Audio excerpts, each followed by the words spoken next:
Alors bonjour à vous et bienvenue dans cette nouvelle interview. Je vais vous présenter quelqu'un, encore une fois, d'extraordinaire à sa façon. Donc il est auteur, agent de changement, vous allez découvrir pourquoi. Il est aussi conférencier, donc j'ai son livre entre les mains, Richard Aubé.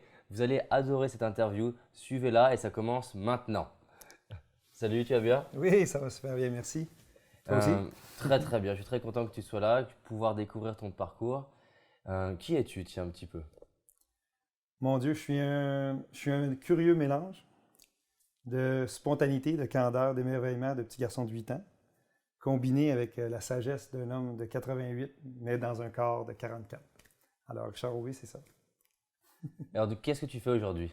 Mais aujourd'hui, mon but, c'est, en tant qu'agent de changement, mais c'est de faire une différence dans la vie des gens, soit à travers des conférences, soit à travers des coachings, soit à travers aussi des formations au niveau des entreprises dans le milieu corporatif et dans le grand public, bien sûr. Alors, non, c'est vraiment excitant. Qu'est-ce qui t'a amené à faire ça? Parce que j'imagine que ce n'est pas arrivé du jour au lendemain d'être conférencier, d'être auteur. Qu'est-ce que tu faisais avant? Est-ce que ça a été simple? Quelles ont été les difficultés ou voilà, ton parcours? Oui, mais j'ai un parcours qui est assez particulier parce que moi, premièrement, je viens d'une famille qui était défavorisée. Moi, j'ai été élevé sur l'aide sociale jusqu'à presque à l'âge adulte.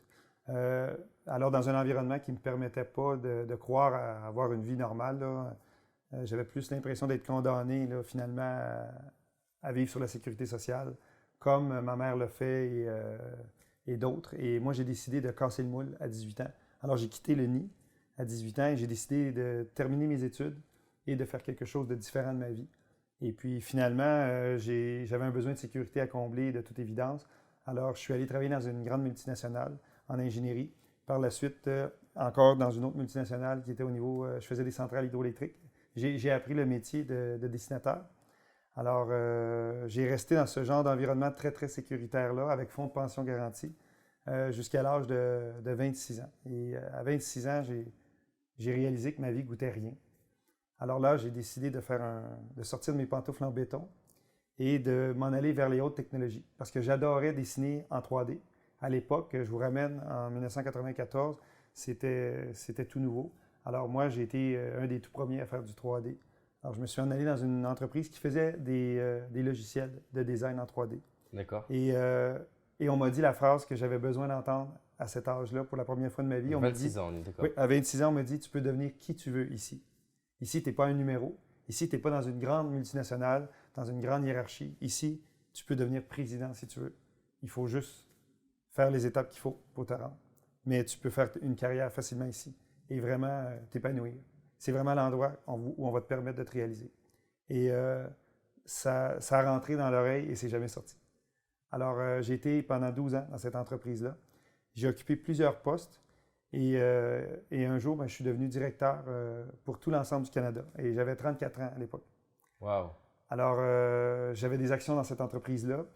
Cette entreprise-là, qui était toute petite à l'époque, 34 employés, on se retrouve 12 ans plus tard avec 665 employés dans des filiales dans 26 pays. Et là, j'étais j'étais fou. Tellement je trouvais que ma vie était pas juste extraordinaire, était surréaliste. Alors à 34 ans, j'ai décidé d'écrire un livre pour dire aux gens finalement que peu importe l'environnement d'où on vient, et en plus, moi j'étais dans un environnement où il y avait des problèmes d'alcool, toxicomanie et de violence. Alors moi, comment j'ai fait pour sortir d'un environnement comme ça et de faire mieux, de casser le moule finalement, au lieu de répéter la même chose, de faire quelque chose de complètement différent qui était de l'inconnu finalement, et de se donner une chance que peut-être j'avais des chances d'être plus heureux. Et le livre finalement portait bien son titre, ça s'appelait Rien à perdre, mais une vie à gagner. Et contre toute attente, quand j'ai terminé l'écriture de ce livre-là, j'étais rendu à 36 ans, je l'ai offert à des maisons d'édition et les 5 grandes maisons d'édition que j'ai approchées m'ont tous offert un contrat.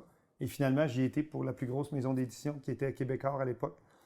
Et eux m'ont dit, si le livre est bon, on va le publier en Europe.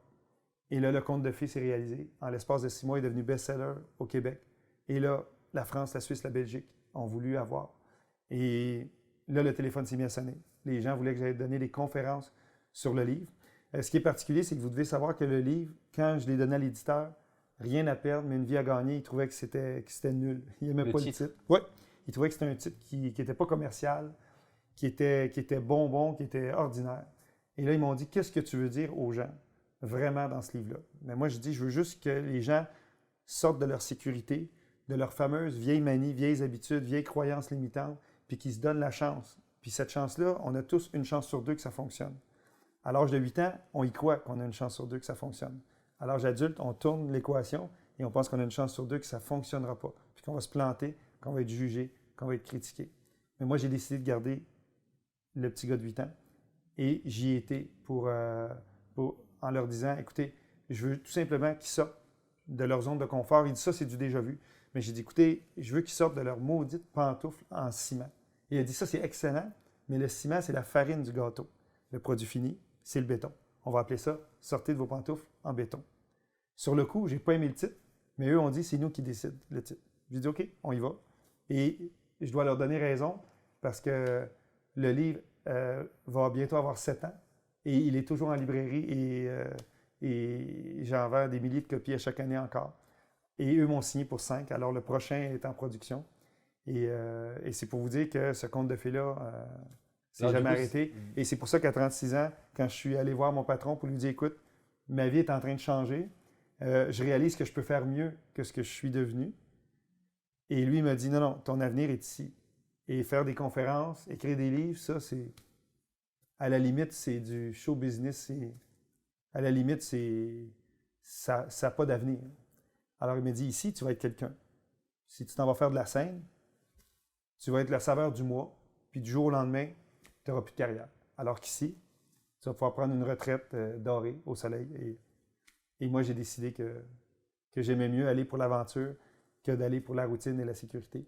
Et j'ai quitté et j'ai refusé le poste de vice-président qu'on m'avait offert à l'époque. Et finalement, j'ai sauté Bien payé, j'imagine. Oui, j'ai sauté dans le précipice. Ça a été 18 mois de réadaptation parce qu'il n'y a pas de revenus pendant 18 mois. J'avais jamais connu ce que c'était, mais aujourd'hui, je peux vous dire que je sais ce que c'est. Quand on paye l'épicerie avec sa carte de crédit, là, ça ne va pas bien financièrement. Mais j'y ai cru, je me suis accroché. C'est-à-dire que tes finances d'un coup se sont Oh écroulées. mon Dieu, oui. Je suis tombé dans un salaire dans les 6 chiffres annuellement avec zéro. Zéro, zéro. Et je me suis vraiment accroché. Et je voulais vraiment aller au bout de cette idée de fou-là parce que ça ne venait pas de la tête pour la première fois, ça venait du cœur. Et à ma grande surprise, j'ai réalisé que quand on fait des choix avec le cœur, on ne se trompe jamais. Parce que le cœur est branché avec notre âme. Et lui, notre âme, il sait ce qui est bon pour nous, ce qui est nos vrais besoins fondamentaux. Et finalement, après 18 mois, les portes se sont ouvertes. Je me suis mis à faire des conférences dans les entreprises et ça n'a jamais arrêté depuis. Et je regarde aujourd'hui, j'espère qu'il n'y a pas de chef d'entreprise qui écoute l'entrevue parce que ce métier-là, je l'ai tellement dans la peau que je le ferai gratuitement, vraiment. On va couper ça. Oui, on va le couper au montage. Alors du coup, j'aimerais revenir sur le début de ton parcours parce que c'est vraiment fascinant comment les transformations, en fait, il y a eu deux gros déclics, quoi. Le déclic à 18 ans et le déclic justement à 36 ans, c'est ça? Puis au moment où tu quittes l'entreprise. Pourquoi toi t'en sors, à ton avis? Pourquoi d'autres n'en sortent pas? Pourquoi toi t'es dans est-ce que c'était une forme de banlieue? Comment c'était? Ben, c'était vraiment où j'habitais quand j'étais plus jeune. C'était vraiment une banlieue où tous les assistés sociaux restaient parce que c'était des logements primodiques. D'accord. Alors, dans le fond, ils mettent tout, dans le fond, là, cette partie-là de la société qui n'est pas très reluisante, ils les mettent tous ensemble pour pas qu'ils dérangent. C'est à peu près ça, le concept. Le concept. Alors, dans cet environnement-là, il y a d'autres jeunes à ce moment-là qui ont 18 ans. Pourquoi ces personnes-là ne sortent pas de cette situation et pourquoi à ce moment-là tu y arrives? Qu'est-ce qui se passe? Moi, la déduction que j'en ai faite, puis elle est toute simple, c'est que c'est la différence entre rester en mode victime versus le mode vainqueur. Et je fais souvent, tu sais, ce symbole-là est universel. Ouais. Et moi, je trouve que ça s'applique tellement à victime versus vainqueur. C'est juste les voyelles et les consonnes qui font la différence. Et moi, jusqu'à l'âge de 18 ans, j'étais une victime. Et une victime, malheureusement, part avec le principe que l'imputabilité, c'est pas ce que c'est. Alors lui, la somme de ses malheurs est liée malheureusement à l'extérieur. Alors, il y a le contrôle sur rien, il n'y a jamais le choix. ses croyances sont limitantes, il se fait des scénarios catastrophes et en plus, il les achète, ces scénarios-là, et il y croit. Alors que le vainqueur, lui, ce qu'il fait de différent, c'est simple, c'est qu'au lieu de subir sa vie, il s'adapte et il optimise sa vie. Alors moi, j'ai décidé de devenir imputable, responsable et autonome. J'ai décidé de prendre pleine responsabilité à 18 ans, autant de mon bonheur que de mon malheur. Et de réaliser à 18 ans que le plus grand pouvoir que j'ai jamais eu, que je ne pensais pas avoir, c'est le pouvoir de choisir. Alors de ne rien dire, de ne rien faire et de subir sa vie, c'est un choix. Il est inconscient, je l'accorde, mais c'est un choix. Moi, j'ai fait le choix d'être heureux, puis que ma vie goûte quelque chose. Il y a un prix à payer pour ça, parce que l'échec, il n'y a aucune ligne d'attente pour l'échec. Il y a même du Crisco, il y a même de l'huile dans la glissoire, là, et on passe tout de suite. Mais pour le succès et le bonheur, là, oui, il y a une file d'attente et il y a un prix à payer. Mais ce prix-là n'a pas de prix. Il n'y a pas de prix pour être heureux. Et je réalise aujourd'hui que même à l'âge, je suis encore à un jeune âge et je pourrais mourir demain matin et ma vie a goûté vraiment bonne. Alors finalement, j'ai plus peur de la mort. Parce que j'ai eu peur de la mort jusqu'à 18 ans et je réalise aujourd'hui, c'est parce que j'avais peur de finalement de jamais avoir su ce que c'était vivre puis d'être heureux. Alors que quand on sait c'est quoi, comment bon goûte la vie, finalement, on n'a plus peur de la mort. On sait que si on contribue au mieux-être de la collectivité, qu'on est assis sur la bonne chaise dans la vie, qu'on est là où nos talents sont vraiment exploités, où, dans le fond, la source de notre ADN, on a tous été créés pour faire la différence dans la vie des gens. Alors, quand on l'a trouvé, puis qu'on en profite, mais on en fait profiter les autres, pourquoi l'univers ne conspirerait pas à nous rendre la vie plus facile? Et moi, malheureusement, je suis la preuve vivante de ça. Alors, j'ai rien contre les sceptiques, contre les incrédules, contre les rationnels purs et durs, mais on devient ce que l'on pense et moi, je suis le, le résultat de cette croyance-là. Merci pour ce partage du coup, je voudrais encore te poser une autre question là-dessus. Les jeunes, c'est un sujet qui me tient très à cœur.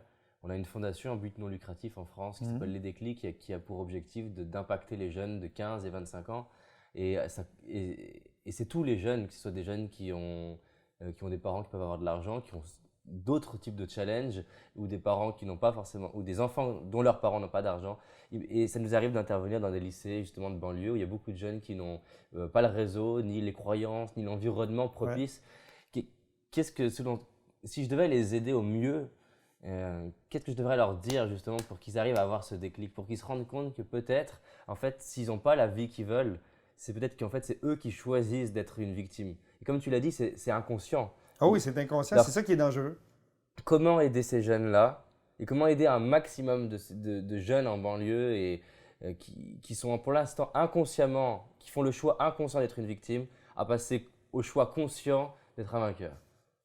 Mais je pense que la source du déclic, en tout cas dans mon cas, ça a été révélateur à 18 ans. Premièrement, c'est de changer d'environnement. Et la raison est très simple. La base de tout comportement déficient, selon moi, c'est un manque d'estime de soi. Et les gens confondent la confiance en soi et l'estime de soi. Vraiment différent. Ouais. Confiance en soi, c'est des acquis liés à des apprentissages. Alors finalement, tout ce qu'on apprend depuis qu'on est au monde vient remplir notre base de données qui s'appelle la confiance en soi. Et plus on vieillit, théoriquement, plus cette base de données-là devrait être généreusement garnie. Et j'espère que les gens ont ce souci à tous les jours d'être curieux, comme un enfant de 8 ans, pour apprendre à chaque jour un petit quelque chose pour remplir la fameuse base de données. Parce que tu le sais, les gens qui décident, consciemment ou non, d'arrêter d'apprendre, d'arrêter d'être curieux parce qu'ils pensent qu'ils en ont suffisamment pour fonctionner dans la société, bien moi, je pense qu'ils sont décédés intellectuellement, malheureusement. Mais quand on ne se sent pas à la hauteur, ce n'est pas un problème de confiance en soi parce que ces acquis-là sont non seulement permanents, mais incrémentaux. À tous les jours, on peut augmenter sa confiance en soi en allant chercher des nouvelles connaissances, une nouvelle expérience, une nouvelle expertise. L'estime de soi, c'est un autre animal. Parce que ça, c'est comme le vent, ce n'est pas quelque chose qu'on voit, mais c'est quelque chose qu'on ressent. L'estime de soi, c'est la valeur qu'un être humain s'attribue, combinée avec la valeur qu'il pense que les autres lui attribuent. Et ce qui rentre dans cette bonbonne d'oxygène-là, c'est de l'amour puis de la reconnaissance. Et pour aller chercher de l'amour et la reconnaissance, il y a 2 sources d'approvisionnement, à l'extérieur ou à l'intérieur de nous. À l'intérieur de nous, jusqu'à l'âge de 12-13 ans, c'est impossible. Alors, on dépend exclusivement de ce que les autres pensent, ce que les autres disent, ce que les autres font, pour venir remplir cette bonbonne-là. Alors, dans de bonnes conditions, dans un bon environnement, comme on parlait tantôt, si tu es dans une famille bien encadrée, où on te dit régulièrement qu'on t'aime, puis qu'on est fier de toi, la bonbonne devrait être à moitié pleine, plutôt qu'à moitié vide. À l'adolescence, et surtout à l'âge adulte, là, il faut venir la remplir aussi par soi-même. Et là, là, ça devient plus compliqué parce que souvent, en vieillissant, on devient son pire bourreau au lieu d'être son meilleur coach. Alors, ce qu'on fait, c'est qu'on passe son temps à se critiquer, à se condamner, à jamais se trouver à la hauteur. Alors là, on vient essentiellement priver la bonbonne d'amour et de reconnaissance. Et là, plus on se prive de ça, bien, plus on a besoin d'aller à l'extérieur. Et quand je parlais d'environnement, moi, à 18 ans, l'estime que j'avais de moi-même, alors comment je m'aimais et comment j'étais fier de moi, c'était peut-être 1 sur 10 ou 2 sur 10 maximum. Alors j'avais un immense besoin de me faire dire par l'extérieur que j'étais une belle et bonne personne. Et l'environnement que j'avais ne me permettait pas d'avoir cette validation-là. Au contraire, on me faisait douter de ce que j'étais. Alors ces jeunes-là, qui sont dans cette situation-là, comme moi j'ai vécu, là, adolescent, où ils sentent un moins que rien, il faut absolument qu'ils réalisent que nous sommes tous, peu importe l'âge l'âge qu'on a, puis où on est rendu dans la vie, on est tous la somme des 10 personnes que l'on fréquente, que l'on parle au quotidien le plus souvent.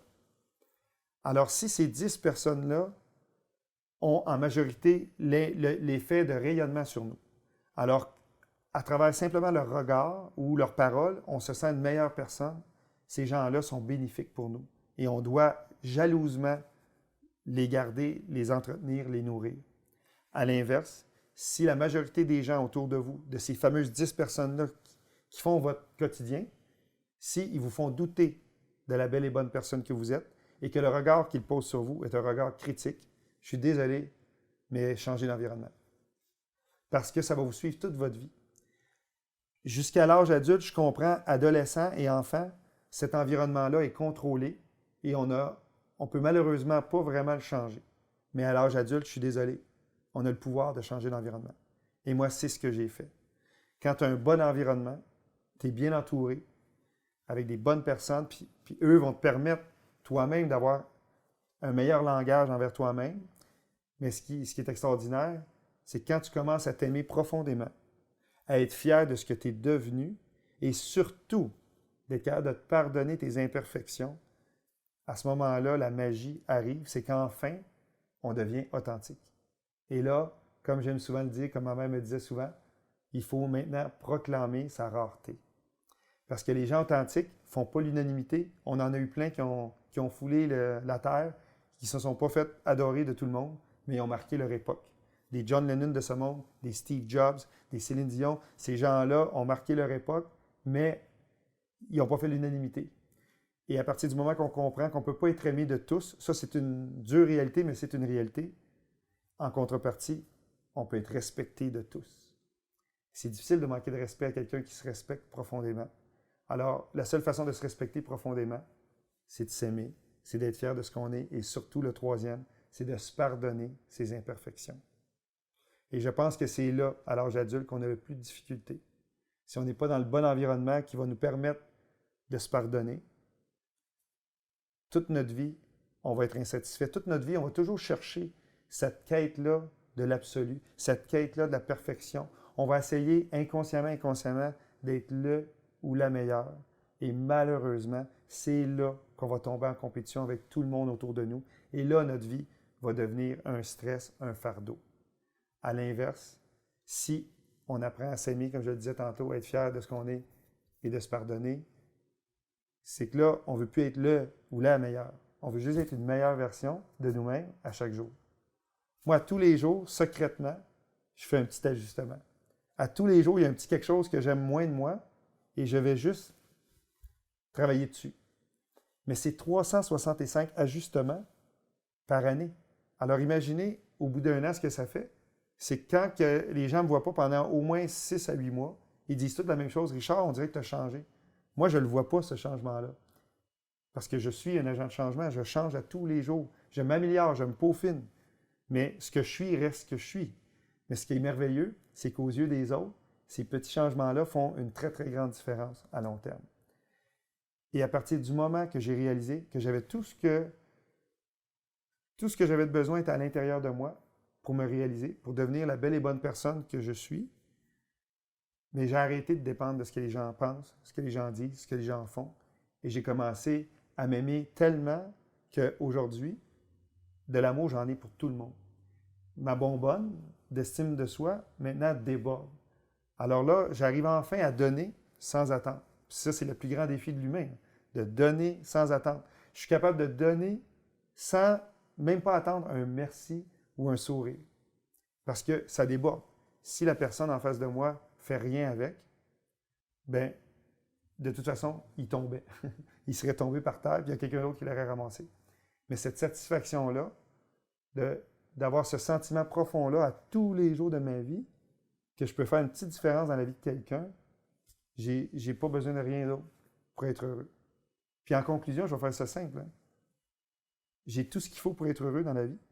Alors si je ne le suis pas, c'est mon problème, à moi, à personne d'autre. C'est à moi. Alors du coup, merci hein, pour ton Ouais, parcours et la façon dont tu structures tout ça, j'aime beaucoup. Si on devait créer la méthode Richard aujourd'hui pour l'estime de soi, ouais. Qu'est-ce que tu aimerais dire pour justement, là maintenant, la personne, imaginons que j'en fasse une vidéo séparée de l'interview, d'accord? Et on va créer la méthode Elle Richard. va venir. La méthode On va Richard. en créer une. Voilà, on va en créer une. Donc on la crée maintenant. On crée D'accord. en tout cas les fondations maintenant. Quelles pourraient être les étapes? Imaginons que là, il y a une personne qui regarde la vidéo maintenant, elle voit que ça de l'interview, sur l'estime de soi. Elle sent qu'il y a un déficit, elle sent qu'il y a cette bonbonne qui est même percée ou qui est vide. Oui, c'est bien dit parce que, comme on parlait tantôt, l'environnement, avant l'âge adulte, là, si on était dans un environnement qui était plus ou moins écologique, qui était plus ou moins bon pour nous, c'est sûr que ces gens-là ont fait des trous dans notre bonbonne. Alors, elle fuit, là, déjà à l'âge adulte. Alors, imaginez, si vous n'êtes pas en mesure de la nourrir, imaginez en plus, elle fuit. Fait qu'en plus de ne pas être capable de la remplir, elle perd de l'oxygène. Puis là, ça devient, là, dans le fond, là, on est en survie. On passe Exactement. notre vie en survie. Donc imaginons que là, moi, je suis en survie. D'accord. J'ai une faible estime de moi, une très faible estime de moi. Je passe mon temps à me dire que je suis nul, je suis une merde, les autres sont meilleurs, je suis incapable. En fait, comme tu as dit, je suis mon meilleur bourreau. Ah oui, Et ça, on est bon, là. Et donc, je prends le top 20 des pires choses qu'on m'a dites et je me les dis tous les jours. Ah, ça, c'est bon, ça. Voilà, donc Fait qu'on on se nourrit au poison, là. voilà, donc je me nourris au poison. Qu'est-ce que je peux faire maintenant pour changer? Mais pour se désintoxiquer, la première chose, c'est que des petits trucs que je donne souvent aux gens, le truc le plus simple et le plus puissant. En coaching, je demande à la personne, tu vas prendre 3 pages et sur chacune de ces 3 pages-là, tu vas marquer le nom d'une personne que tu admires énormément. Quelqu'un qui t'inspire, quelqu'un là, pour qui tout ce qu'il fait, tout ce qu'il dit, c'est fascinant, que tu aimerais, à la limite, tu aimerais lui ressembler. Alors, les gens quittent, vont chez eux. Parfois, ça peut prendre 1 semaine, 2 semaines avant qu'ils me reviennent parce que tant que le devoir n'est pas fait, il n'y a pas de coaching. Quand ils Ça, c'est reviennent, intéressant. Tu ne prends pas la en personne cabinet. si elle n'a pas fait l'exercice. Exact. Oui, parce que il y a une loi non écrite qui dit que quand il n'y a pas de désir, il n'y a pas de gratitude. Quand il n'y a pas de désir, il n'y a pas d'action générée. Parce que vouloir, n'importe quel imbécile peut vouloir n'importe quoi dans la vie. Mais quand on désire Donc, tu demandes profondément que la quelque personne chose, te là, on l'envoie vibre. avant. Ouais. Et là, ce qui est génial, c'est que la personne, quand je la rencontre en cabinet, là, je lui demande, parle-moi de ces 3 personnes-là. Et là, c'est drôle parce que son visage s'illumine. Et là, la personne m'en parle là, avec beaucoup de passion, beaucoup d'amour, beaucoup de reconnaissance. Puis là c'est beau. Là. C'est comme un film là, en 3D. Et là, quand elle a terminé, des fois, ça dure 1h30, j'ai dit merci infiniment, comme tu le fais si bien. J'ai dit merci de m'avoir parlé de toi. Et là, la personne est sous le choc. Elle dit non, non, non, moi, je suis rien de ça. Là. Je dis, ah oui. Mais en psychologie, la base, c'est qu'on est l'effet miroir. C'est que ce qui nous fait vibrer chez quelqu'un, On l'a en nous. c'est quelque chose qu'on possède déjà. Sinon, on ne peut pas vibrer. S'il n'y a pas de Il n'y connexion, a pas de résonance. il n'y a pas de résonance, il n'y a pas de contact, il n'y a pas de transmetteur, il n'y a pas de. Et là, les gens sont sur le dos. Là. Et là, je prends les 3 listes et là, on va dans le détail. Et ils réalisent assez rapidement que oui, c'est vrai, ça, j'en ai un peu, ça, j'en ai un peu, ça, j'en ai un peu. Alors, moi, ce que je leur dis, c'est simple. C'est que ces gens-là, la seule grande différence avec toi, c'est qu'ils ont les mêmes qualités. C'est juste qu'eux se sont donné la permission de les développer à très haut niveau.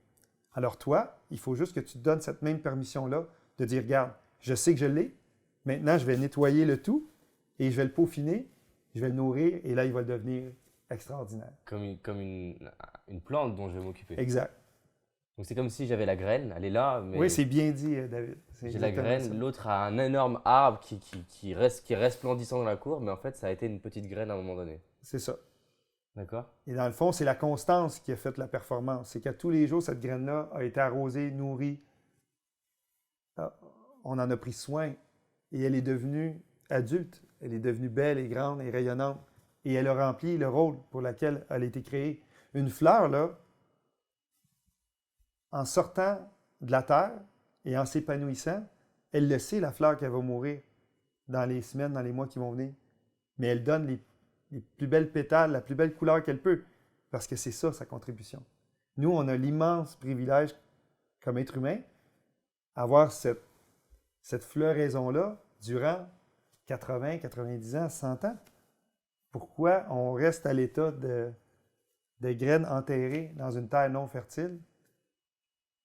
Pour moi, c'est ça la grande tristesse de l'humanité. Il faut changer de terreau, d'aller dans une terre fertile, Ça me parle. parce que la graine est bonne. Moi, quand j'ai compris à 18 ans que j'étais de la bonne graine, que j'avais pas une once de méchanceté, que le comportement ne définit pas la personne, je faisais plein de choses stupides adolescent. Mais c'était pas moi qui étais stupide, c'était les choses que je faisais et que je disais. Et quand j'ai compris ça, ça a changé ma vie. Donc du coup, la première chose, peut-être l'exercice que tu m'as donné. Oui, La deuxième chose, peut-être de changer l'environnement pour faire un parallèle avec ce que tu dis. C'est-à-dire que je vais côtoyer des personnes qui peuvent m'inspirer, qui créent une vie auquel j'ai envie une vie que j'ai envie d'avoir, qui vont être capables de me valoriser moi aussi, qui vont être un terreau fertile pour m'aider à évoluer. Est-ce que tu aurais une troisième chose? Et en même temps, c'est très important, David, de s'éloigner lentement mais sûrement de gens qui te font douter de la belle et bonne personne que tu es, qui te font douter que tu es de la bonne graine. Là. Alors ça, je l'avais en tête et je l'ai oublié tout à l'heure, je voulais te demander. Parce que des fois, on ne peut même pas avoir conscience qu'une personne me fait douter. Mais c'est le plus grand malheur. C'est-à-dire que je peux avoir, mais même mes propres parents, et vu que j'ai toujours vu ce schéma-là, ne même pas me rendre, un peu comme un enfant qui a été battu, il se rend des fois même pas compte qu'il y a un problème à être battu parce qu'il a toujours été battu. Et des fois, on peut avoir un environnement et c'est seulement après qu'on se dit « Ah ouais, mais ça, c'était pas bon ». Et je vois bien quand j'interviens dans les lycées que si je leur parle d'environnement, ils ne se rendent même pas compte que leurs amis qui, par exemple, vont se droguer sont un problème. Oui. Comment je fais pour arriver à voir dans mon environnement « Ah, cette personne, c'est pas le top ». Bien, à la base, là, une bonne personne, là, puis c'est pour ça que c'est important de... Puis tu as mis le doigt dessus, David, là. Le pas le plus grand, c'est la conscientisation. Un être humain ne changera jamais s'il ne sait même pas qu'il y a un problème. Jamais, jamais il va changer. Moi, là, c'est la première chose que j'essaie de faire en coaching, c'est de voir si la personne est consciente de son problème. Si elle n'est pas consciente, je ne peux pas l'aider. Puis je lui dis, va-t'en, puis ça ne coûte rien, là, va-t'en. Moi, je ne peux rien faire pour toi. Quand tu vas être conscient... C'est déjà arrivé? Bon, oui. Quand tu es inconscient de ta souffrance, c'est vraiment malheureux. Là. À quoi tu vois qu'une personne est inconsciente? C'est qu'elle est dans le déni. Et une personne inconsciente de sa souffrance va toujours blâmer À l'extérieur. l'extérieur, va toujours blâmer les gens. Et ce qui est malheureux, quand tu parles avec cette personne-là, tu t'aperçois que la majorité de toute son énergie est basée sur des choses dont elle n'a aucun contrôle. On n'a pas de contrôle sur l'économie, sur la politique, Les sur parents. qu'est-ce que les gens pensent, disent, les parents. On n'a même pas le contrôle sur la météo. Mais tu as des gens qui ne vivent que pour ces choses-là et qui essaient, d'une façon, je ne sais pas comment, là, de contrôler ces éléments incontrôlables-là. Alors qu'à l'inverse, quand tu es conscient que le seul vrai pouvoir que tu as, c'est sur tes propres paroles, sur tes propres actions et surtout sur tes propres perceptions. Parce que, ultimement, tes perceptions deviennent ta réalité. Quand tu te tiens avec des gens du même gabarit, des gens qui eux aussi ont été profondément blessés, meurtris, puis qu'eux sont aussi en mode victime, puis qu'une victime, bien, souvent, ça veut se venger aussi. Cet environnement-là fait en sorte que tu t'aperçois assez rapidement que ces gens-là t'aiment pour ce que tu leur rapportes, pour ce que tu fais, pour ce que tu dis, mais ils ne t'aimeront jamais pour ce que tu es pleinement. Une bonne personne, quand on parle de bon environnement, c'est que cette personne-là, quoi que tu dises, quoi que tu fasses, elle va t'aimer et elle va être fière de ce que tu es. Puis elle va toujours t'encourager. Elle va toujours mettre l'emphase sur tes qualités. Alors si, dans ton environnement de 10 personnes, il n'y en a aucune qui correspond à la description que je viens de donner, mais c'est que cette personne-là est toxique. Ça, c'est super parce que ça fait un vrai test Oui, concret qui est de dire tiens, et si je dis n'importe quoi ou je fais n'importe quoi, est-ce que je continue d'avoir cette personne à côté de moi? exact. Tu sais, David, si tu me dis, Richard, je veux que tu fasses ça. Puis là, moi, je sais que c'est pas bien ce que tu me demandes de faire. Puis ça ne me tente pas de le faire. Et je te dis non. Mais théoriquement, si c'est une belle et bonne personne qui est bonne pour moi, Ouais. tu vas m'aimer quand même, tu vas me parler quand même, tu vas me respecter quand même. Puis même, tu vas avoir du respect pour moi parce que je me respecte. Mais si tu n'en as rien à cirer de moi, là, mais juste parce que je t'ai dit non, là, tu vas. Là, je serai plus ton ami. Là, je vaux zéro. Là. Ça fait pas de sens. Alors, du coup, tiens, pour faire une toute petite parenthèse avant de revenir sur l'estime de soi, parce que Ouais, c'est un truc super intéressant. Ça s'applique ça au niveau de, effectivement, au niveau de l'enfance. Mais alors, je l'observe au niveau du business. Et encore même, je dirais même de façon exacerbée. D'ailleurs, j'ai l'impression des fois que le monde de l'entrepreneuriat, il y a une partie du monde de l'entrepreneuriat qui ressemble à la cour de récré. Et c'est très bien dit. tu peux facilement avoir des gens autour de toi qui vont vouloir faire des partenariats, et j'imagine que c'était déjà arrivé, ou et même des fois te sponsoriser ou en apparence vouloir t'aider, Ouais, et qui en fait au moindre travers vont d'un coup commencer à te critiquer, à te juger puis te condamner. juger et te condamner. Du coup, selon toi, est-ce qu'une bonne personne, aussi au niveau de l'entrepreneuriat, c'est une personne qui, même si tu fais une erreur, elle continue de te supporter? Exact. Oui. Parce que, encore une fois, je reviens avec le fameux mot contribution. Euh, Moi, je crois énormément à la synchronicité dans la vie. Mais je pourrais même dire à la providence qu'il y a des gens qui croisent ta ligne de vie pour de bonnes raisons. Ces gens-là sont là pour faire une différence dans ta vie. Euh, et souvent, tout dépendant de l'environnement dans lequel on est élevé et l'environnement dans lequel on évolue aujourd'hui, les belles et bonnes personnes, parfois, on les regardera même pas. Ils vont croiser notre ligne puis ils vont comme continuer leur chemin. Et quand on est capable d'être conscient, comme je disais tantôt, puis de les détecter, ces bonnes personnes-là, notre vie change. Là.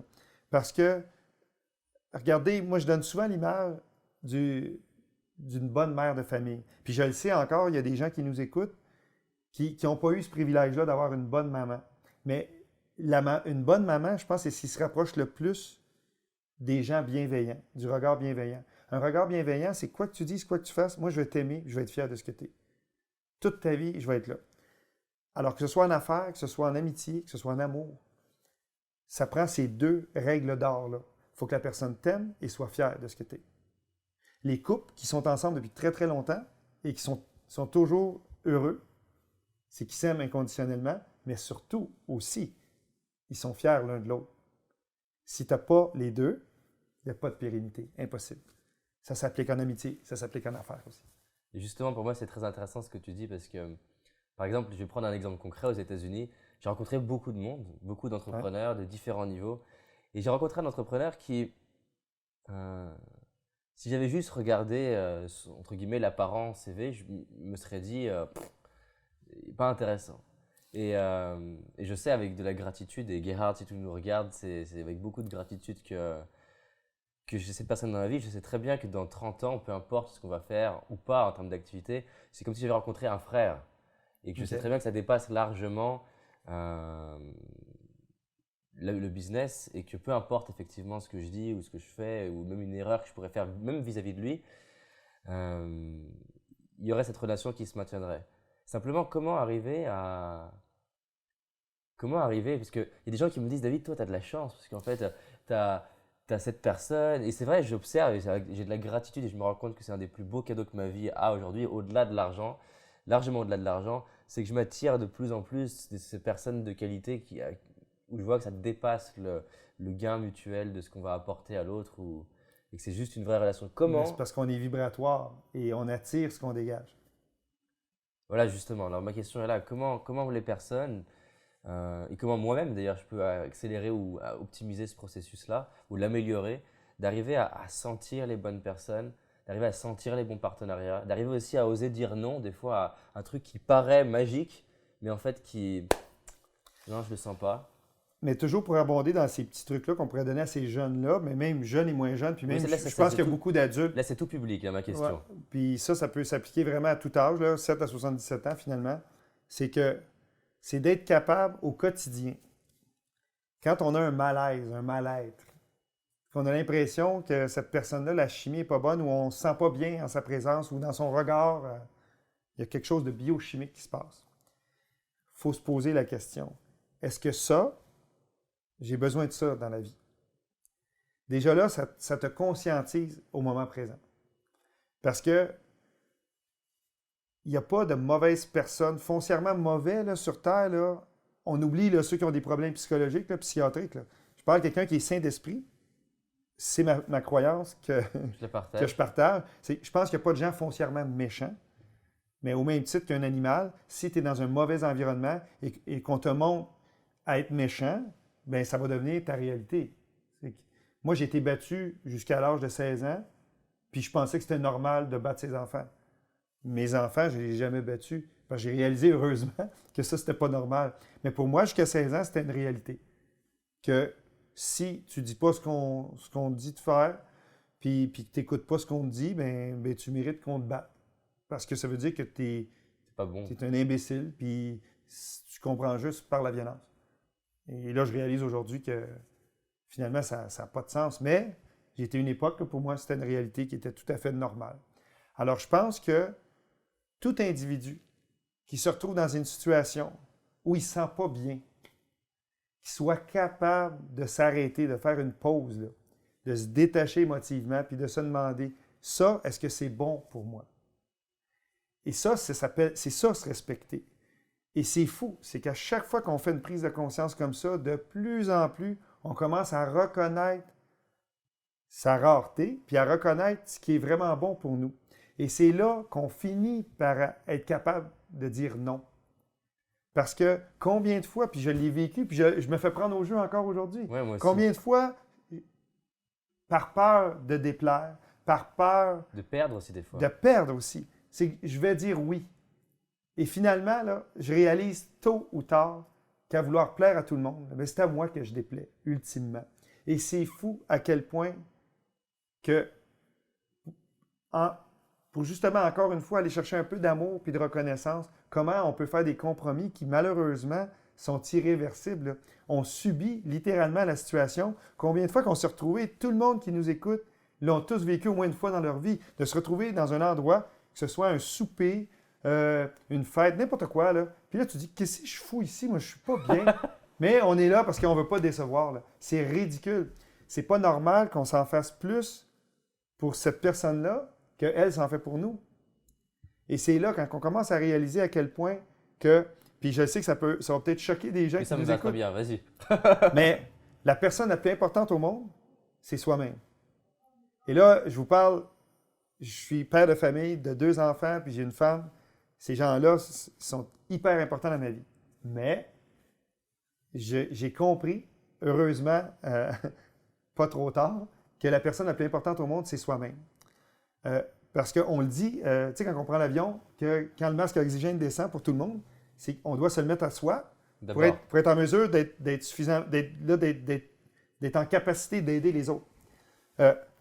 moi, comme père de famille, si j'arrive pas à m'aimer, si j'arrive pas à être fier de ce que je suis et de me pardonner mes imperfections, parce que je suis parfaitement imparfait, j'ai pas des défauts, j'ai des défis, c'est des qualités mal développées. Mais comment voulez-vous que je sois un père qui soit capable d'aimer ses enfants, d'être fier de ce qu'ils sont devenus et surtout de leur pardonner quand ils font des conneries? Je serais incapable. Donc, ce que tu dis pour bien mettre des mots, parce que je trouve ça vraiment super, hein, tu dis que si j'ai du mal à pardonner mes enfants, c'est peut-être que j'ai du mal aussi à me pardonner à C'est moi-même. sûr que c'est ça. Et moi, j'entends trop souvent, quand je fais du coaching, des gens qui ont eu des enfances de merde. Là. Parce que moi, là, la mienne est pas drôle, mais il y en a qui ont vécu beaucoup pire que moi. Là. Mais moi, encore là, je vais choquer du monde, puis c'est le but de l'exercice, OK? Vas-y, je me sens bien avec ça. Ce que tu as vécu, là, comme malheur, on s'en fout. C'est ce que tu en fais. Tout ce que tu as appris à l'école, puis ce que tu as appris à l'université, puis tes beaux diplômes, là, on s'en fout. C'est ce que tu en fais. C'est ça. Alors, ultimement, je vais faire ça simple. Moi, les gens qui me disent « Oh, mon père ou ma mère ou whatever, là, il y a des gens qui ont été méchants avec moi, mais malheureusement, pauvres eux, là, ils ne pouvaient pas me donner ce qu'ils n'ont pas reçu. » Moi, là, je vais le dire en français pour l'Europe, là, crotte de taureau. Mais ça se dit mieux aux États-Unis. En anglais, là, c'est bullshit. Bullshit, parce que finalement. Donc tu le dis en français des fois? Oui, bullshit. C'est que ça donne. C'est de la foutaise. Parce que, dans le fond, la vraie réalité. Est-ce que tu dis des fois à tes clients en début de coaching, écoute, je m'en fous de ce que tu me racontes? J'ai un petit préambule juste pour les. Mais après, je lance la bombe. Mais je peux vous garantir qu'ils retiennent tous. Tu les prépares. Ils retiennent tous le message. Pourquoi? Parce que c'est prouvé en psychologie. On retient 7% des mots. Notre rationnel, là, lui, il va prendre les mots, puis 7% dans de bonnes conditions, c'est ce qu'il retient. Mais l'impact émotif, quand ça fait mal, quand ça vient brasser l'intérieur, là, on ne parle plus de la même chose. Parce que si je vous demandais ce que vous avez mangé la semaine dernière, exemple, mercredi pour l'heure du dîner, il y a des gens qui, après 15 minutes, ne seraient toujours pas capables de me répondre. Mais je leur dis, dites-moi votre plus grande joie que vous avez vécue il y a 20 ans, quand vous étiez petit, là, votre plus grande joie, votre plus grande peine. Et les gens ont tous, comme ça, instantanément, une histoire avec énormément de précision. Alors qu'ils ne sont même pas foutus de me dire ce qu'ils ont mangé pour dîner il y a une semaine. Alors, c'est pour vous dire que moi, comme agent de changement, si je veux que les gens aient vraiment un impact pour qu'ils changent, il faut que j'aille chercher dans l'émotion. Tout ce qu'on voit, entend, touche, goûte et sent, c'est enregistré dans notre inconscient à très haut niveau.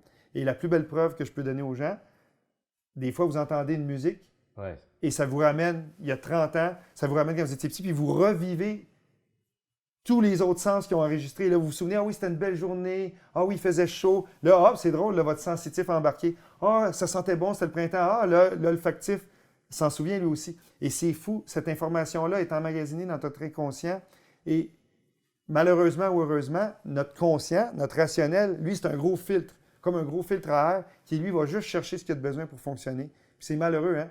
Mais la majorité de notre vie est passée dans notre tête, dans notre rationnel. Et c'est pour ça que les gens ont l'impression que ça goûte rien. Ont l'impression que leur vie, c'est le jour de la marmotte. C'est que leur vie goûte la même chose qu'elle goûtait hier, la semaine dernière, l'an dernier.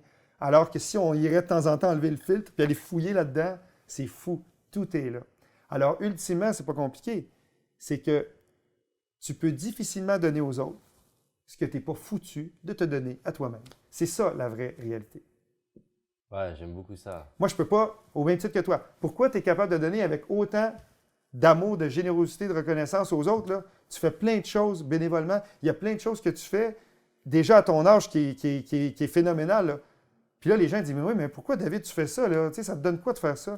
Mais c'est parce que David le fait d'abord et avant tout pour David. C'est pour ça que c'est facile pour toi d'être aussi généreux. Mais moi, c'est la même chose. C'est pas parce que j'ai avalé de la potion magique de générosité. Ça n'a rien à voir. C'est tout simplement parce que j'arrivais enfin à m'aimer de façon inconditionnelle, à être fier enfin de ce que je suis devenu, mais surtout de pardonner tout ce que je fais tout croche. À tous les jours, je fais plein de choses tout croche. Mais je dis aux gens, puis je le dis à mes clients aussi, oui, ça griche, mais je suis sur le poste. Je suis sur le bon poste. J'ai trouvé mon poste. Mon poste, c'est la chaise que j'ai trouvée, qui est la meilleure pour moi dans l'univers. Moi, là, je ne peux pas faire mieux que ce que je fais là en ce moment, parce que ça, c'est mon talent pur. C'est le don que j'ai reçu, qui est d'être un communicateur. Alors, c'est ça que je vais faire jusqu'à temps que la vie s'arrête. Mais il me reste encore beaucoup d'années à contaminer. Mais je n'irai pas laver la vaisselle, puis je n'irai pas non plus construire des grands édifices. Non, non. Moi, ce que je fais, c'est changer les vies. Waouh, C'est ça. merci pour ce partage. Et je voudrais revenir sur un truc que tu as dit là qui m'a marqué, je dois m'en souvenir. J'étais pris dans ton histoire. Oui, voilà, je voulais repréciser ce truc-là parce que je pense que c'est important que tout le monde l'entende. Et je fais un tout petit partage. C'est que, par exemple, dans mon cas, j'étais très égoïste dans ma démarche au début de. Je te remercie du retour que tu m'as fait. J'étais très égoïste dans ma démarche au début de travail sur moi et c'était clair que c'était que pour moi et je voulais progresser. Et j'ai bien vu qu'en parallèle que j'arrivais à m'aimer, ben, j'avais de plus en plus envie d'aider les autres en fait. Et on a interviewé justement donc vous dites pas SDF, vous dites un sans-abri. Oui, un sans-abri. Un sans-abri. D'autres diraient un BS, mais c'est pas ça. Non, un sans-abri, c'est parfait. Un sans-abri. Domicilié dans une maison carton. D'accord. Et du coup, il nous racontait qu'il avait perdu sa fille, il était drogué à l'héroïne, il me semble, ou cocaïne, enfin de la drogue très très dure. Il avait erré dans tous les États-Unis pendant longtemps et qu'il détestait les gens. Et que le jour où il a commencé à arriver à se donner un petit peu d'amour, et justement en découvrant une fondation qui lui a juste ouvert les bras, qui a réussi à lui donner de l'amour, peu importe ce qu'il faisait. Oui, peu importe comment il était habillé, Et en fait, il disait que bah déjà, non seulement il s'est réintégré dans la société et qu'aujourd'hui, il a un cœur qui s'est ouvert comme ça et qui passe du temps à aider les gens et à arriver à aider comme jamais, qu'il a jamais autant aimé les gens de sa vie. Pourquoi? Parce qu'en fait, il a jamais autant pris soin de lui. il s'est jamais autant aimé. Et en fait, j'aime bien vraiment beaucoup ce que tu dis parce que moi, ça m'a beaucoup challengé ce truc-là parce que j'entendais dans les livres, il faut aider les autres, mais et donc du coup, C'est écrit nulle part. Il faut s'aider, il faut s'aimer, il voilà. faut être fier de ce qu'on... Et donc du coup, c'est vrai que j'aidais les autres, mais souvent pour recevoir en fait. J'aidais les autres en me disant, je vais l'aider et du coup, je vais obtenir ce truc-là. Alors, c'était déjà mieux qu'avant, parce qu'avant, je n'étais pas du tout. Et du coup, je me suis rendu compte que finalement, ça arrivait tout seul de commencer à vouloir aider les autres. Donc, ce que je voulais juste appuyer là-dedans, c'est que si pour l'instant, les personnes qui nous écoutent sont encore au stade de s'aider elles-mêmes, c'est très bien en fait. Ah non, c'est très bien. Puis, ce qu'on a parlé tantôt de l'estime de soi, les gens, là, c'est sûr que c'est beaucoup d'informations en peu de temps. Puis aussi, c'est livré avec, avec pas de gants blancs. Là. Mais ce qui est intéressant, c'est qu'en faisant ce processus-là de s'aimer, d'être fier de ce qu'on est, puis de commencer à se pardonner ce qu'on est, c'est que de façon naturelle, David, là, c'est qu'on arrive à se donner de l'amour, de la reconnaissance là, de façon spontanée. Et là, notre bonbonne là, est aux 3/4 plein. Par nous-mêmes. Là. On n'a pas besoin de rien d'autre. 3/4 plein par nous-mêmes. Fait qu'imagine la liberté de dire, OK, le 1/4 qui reste ou le 10-15% qui reste à remplir, on va aller à l'extérieur, mais on n'ira pas s'approvisionner n'importe où. Là. Je vais aller voir mes 10 meilleures personnes. Puis eux vont me remplir avec la bonne énergie, le bon oxygène. Là. Là, ça va être yes. Et cette autonomie émotionnelle-là que j'ai enfin aujourd'hui, ça, c'est être millionnaire de la vie. Ça, là, vraiment, là, d'être autonome émotionnellement, là, ça ne s'explique pas.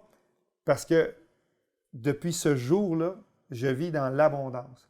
Dans l'abondance, ce n'est pas juste monétaire, là. C'est à tout point de vue. Je n'ai jamais été autant en santé de toute ma vie. Pourquoi? Parce que ça, c'est prouvé aussi, parce que c'est le fun de faire des liens avec la médecine.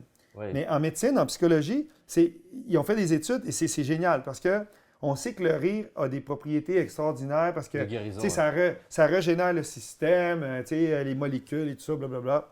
Mais l'énergie vibratoire la plus forte chez l'être humain a été décodée, c'est la gratitude. Oui. Parce que c'est l'exemple que tu as donné est excellent. Tu sais, quand on donne à quelqu'un qu'on aime, là, on se sent là, super-héros.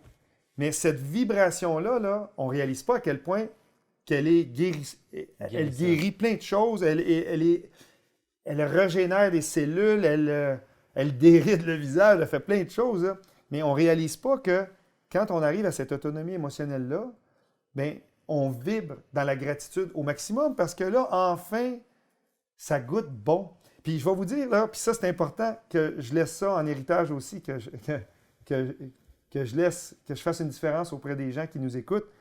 la recette du bonheur, je vais vous la donner immédiatement pour être sûr de ne pas l'oublier. Mais elle est tellement simple qu'il y a plein de gens qui ne la feront jamais.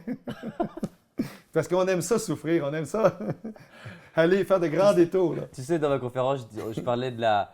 Je donnais à un moment donné une clé et justement, je dis exactement la même chose que toi. Je disais, je sais pas pourquoi il y en a qui vont pas l'appliquer, comme si ils n'avaient pas vraiment envie d'être heureux tout de suite. Ils préfèrent attendre et ça me Oui, fait. puis c'est drôle parce que l'être humain apprend toujours par la même lettre. OK? C'est la fameuse lettre S. Fait que soit qu'on apprend par la souffrance ou par la sagesse. C'est selon. C'est selon l'environnement qu'on choisit. Mais pour être heureux, là, c'est tellement simple. Premièrement, là, les gens les plus heureux que j'ai modélisés, que j'ai observés, parce que moi, là, j'avais une rage de savoir ce que c'était d'être heureux. Et depuis l'âge de 18 ans, je ne sais pas combien de milliers de personnes à qui j'ai demandé, puis encore aujourd'hui, je le demande aux gens, comment tu fais, toi, pour être heureux comme ça? Tu sais, les gens qui rayonnent spontanément, ils ont tous les mêmes 3 points en commun. Capacité d'adaptation à toute situation. Ces gens-là, quoi qu'arrive, on s'en fout ce qu'ils en font. Ils s'adaptent. Eux, ils surfent sur la vague plutôt qu'être pris dans le tourbillon, puis là, de se lamenter comme une grosse victime. Là. Ils s'adaptent, n'importe quoi. Deuxième chose, ils ont de la gratitude. Ils sont capables d'apprécier ce qu'ils ont déjà, puis pas juste apprécier, de désirer ce qu'ils ont déjà. Mais c'est quoi qu'on fait dans le monde de consommation dans lequel on vit? C'est qu'on vit pour ce qu'on veut avoir. On nourrit un bonheur potentiel. Quand je vais avoir ça, là, je vais être heureux. Quand je vais avoir telle personne dans ma vie, là, je vais être heureux. Quand je vais avoir tel montant d'argent dans mes poches, là, je vais être heureux. Quand je vais avoir tel type de voiture, telle maison, là, je vais être heureux. Bullshit, crotte de taureau, ça n'arrivera jamais. Là. C'est comme assis-toi, ça va se passer. Là. La gratitude, c'est d'être capable d'apprécier profondément ce qu'on a et d'en vibrer. Et le troisième, et ça, c'est malheureusement ce qu'on perd à l'âge adulte, c'est la fameuse candeur. Cette candeur-là, là, c'est une capacité d'émerveillement devant toute chose. Moi, David, là, j'ai 44 ans, puis un repas, c'est une fête. Moi, je sais c'est quoi de ne pas manger 3 repas par jour quand j'étais jeune. Alors aujourd'hui, n'importe quoi, même du Kentucky, c'est bon. Quand ça fait longtemps. Moi, je mange ça une fois par année, je m'intoxique pendant 2 jours, mais au moins, je me dis, yes, ça a goûté quelque chose. Mais combien de gens sont incapables, à l'âge adulte, de sortir dehors, puis dire, oh mon Dieu, qu'on est bien, puis on s'en fout qu'il mouille, qu'il grêle, qu'il fait. De toute façon, là, à 12 000 pieds, il fait toujours beau. Là, en haut des nuages, là, c'est 365 jours de soleil. Là. Mais les gens, ils restent contaminés par une couche. Là. C'est malheureux. Là. Mais cette candeur-là, d'être capable, devant n'importe quoi, de s'émerveiller. Puis, à l'âge adulte, là, le seul moment, je trouve qu'on reconnecte avec cette candeur-là d'enfant de 8 ans qu'on a tous été, c'est quand on a des petits-enfants ou des enfants. Parce qu'un enfant là, qui est naissant... C'est contagieux. Tu sais, on dit qu'on devient gaga. Non, on devient candide. Et on redevient humain. Fait que ceux qui nous écoutent, qui sont gaga, là, bravo. Ils ont déjà un gros morceau des 3. Mais ça, quand on est capable de nourrir ces 3-là au quotidien, moi, je dis avec beaucoup d'humilité que je suis probablement dans le 1% des gens les plus heureux sur Terre. Parce que je les possède. Mais je les possède pourquoi? Parce que je suis allé les chercher, je les ai développés et je les nourris. Le jour que je vais arrêter de travailler sur un des 3, je vais retomber dans la masse et je vais redevenir une victime. Non, pire que ça, je vais redevenir un PDF. Un PDF, ce n'est pas un fichier Acrobat, c'est un pessimiste, un défaitiste et un fataliste. Mais pire encore, c'est que si je reste assez longtemps en mode PDF, je vais devenir recto-myopique. Ça, c'est un bon ami à moi qui s'appelle Sylvain Guimond, qui est docteur en psychologie et qui a dit que la rectomyopie, c'est le nerf optique qui est branché avec le derrière, avec l'anus. Alors, on voit de la merde partout. Tout est de la merde. Mon travail, c'est de la merde. Mon conjoint, c'est de la merde. Mes enfants, c'est de la merde. Tout est de la merde. Alors, écoutez, imaginez, PDF rectomyopique, c'est probablement la maladie la pire qu'on ne peut pas attraper. Un cancer, c'est rien. Cancer, c'est bonbon. Okay? Alors, c'est ça. Ça me plaît bien. Désolé pour la censure. Il n'y en avait pas. Non, il n'y a pas de censure non plus chez moi, donc ça va. D'accord, c'est excellent. Bon, ben, alors, tu vas te souvenir du PDF rectomyopique. C'est un grand fou du Québec qui m'a dit ça un jour. Le grand fou, ils vont le voir du coup dans mes vidéos, donc tout va bien. Oui, c'est bon. Tout va bien. Je ferai une vidéo. N'ajustez pas vos appareils. Merci beaucoup. Ben, vraiment... Merci, puis merci de faire une si belle différence dans la vie des gens. J'admire, encore là, l'effet miroir s'applique encore une fois. j'admire énormément ce don de soi qui est tellement difficile en 2014 à faire, d'être capable de donner le meilleur de soi-même sans attendre. Et tu l'as fait très, très bien, David. Puis moi, dans le fond, c'est tout ce qui... C'est la chose la plus importante qui donne un sens à ma vie, c'est de me lever le matin puis d'avoir cette conviction-là. Pas ce sentiment-là, la conviction qu'à tous les jours, je peux faire la différence dans la vie de quelqu'un. Et un petit truc que je peux donner aux gens qui nous écoutent, vous allez tous faire des achats dans des commerces. Et combien de fois les gens que vous rencontrez à la caisse, quand vient le temps de payer, sont en mode PDF recto-myopique. Ils n'ont aucune émotion. On dirait qu'ils sont décédés. Ils ne le savent pas, malheureusement. Mais ils sont très efficaces parce qu'on est dans le moule de la performance, là, parce que sinon, il n'y aurait pas d'emploi. Et quand ils me remettent mon argent, là, moi, à chaque fois, je me fais un plaisir, une jouissance. Je leur dis, excusez, vous avez oublié quelque chose. Ils disent, non, non, non, non, tout est là. Regardez, tel montant, tel montant. Je dis, non, non, vous avez oublié votre sourire. Et ça vaut plus cher que tout ce qu'il y a dans le sac. Et c'est fou, à chaque fois, j'ai une réaction. Là, ils redeviennent, pendant une milliseconde, des enfants de 8 ans. Alors, c'est génial. Alors, juste en faisant ça à tous les jours, je fais la différence dans la vie de quelqu'un. Alors, imaginez si en plus, je donne ce qu'il y a de plus précieux à donner en 2014, c'est de donner de son temps. Puis, du temps, là, moi, là, je suis hyper généreux de mon temps, c'est incalculable. Mais je ne veux pas perdre une seule minute de ma vie parce qu'elle goûte trop bonne. Il faut que je la gaspille. Et les gens qui nous écoutent, là, je veux juste leur dire, pour les chatouiller une dernière fois, là, c'est que votre vie vous attend. Fait qu'arrêtez de dormir au gaz. Là. Elle vous attend, cette vie-là. Puis malheureusement, chaque jour qu'on perd à ne pas la vivre pleinement, ces jours-là ne reviendront jamais. Waouh! Merci, franchement, c'était énorme, super interview. Ah, mais je suis content. J'ai adoré.